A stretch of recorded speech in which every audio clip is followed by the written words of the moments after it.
Frank, I wonder if you could speak to that issue of personal application, particularly as one who was an evangelical Protestant and now a Catholic. Where do you see the lines of continuity and discontinuity in terms of the way in which the gospel is applied and appropriated by you as a believer? Well, I can only speak from my own experience. One of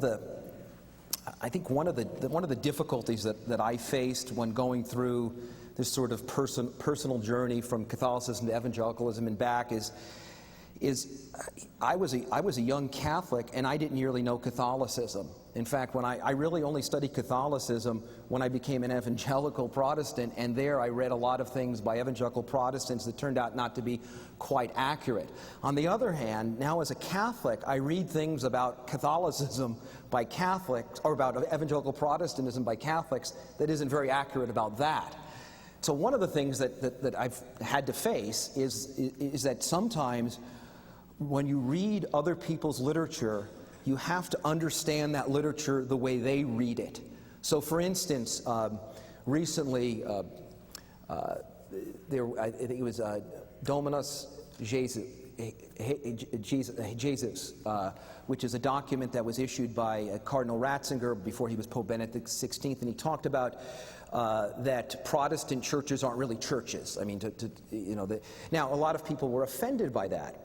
But if you understand that the term church is a kind of term of art within Catholicism, once you buy into the idea of apostolic succession, once you see the importance of the sacraments, you can see why he thinks that way.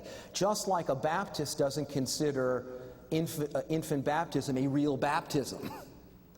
That is, once you understand the way in which terms are used, you can see how people, in fact, express and believe them. One of the issues that I almost called you Father George, my Lord. Timothy made a point about binary thinking. That's something that as a Catholic, when I hear, and I think some Catholics, now having been an evangelical for so many years, I know what evangelicals mean by faith alone and Scripture alone. But when Catholics hear that, they think like this. They think, wait a second, if I read the Bible, stuff isn't alone. God's a Trinity. There's three. Jesus is God and man. Paul talks about faith and works. In other words, when they hear that, they don't understand it the way Protestants understand it. They understand it the way Catholics understand it. So when a Protestant, let's say, reads a Catholic book about doing good works, they go, see, they're working their way to heaven, rather than seeing it in the way that Catholics see it as an opportunity for us to express God's grace in the ways in which we express His love to others in works of charity and so forth. Once we start to see how different groups use words, it helps us better understand. Now, it doesn't mean we're going to agree with each other, but it does mean that we're going to get a lot of the disagreements, or some of the disagreements at least, are going to be really have to do with differences in how we look at words and how they're applied.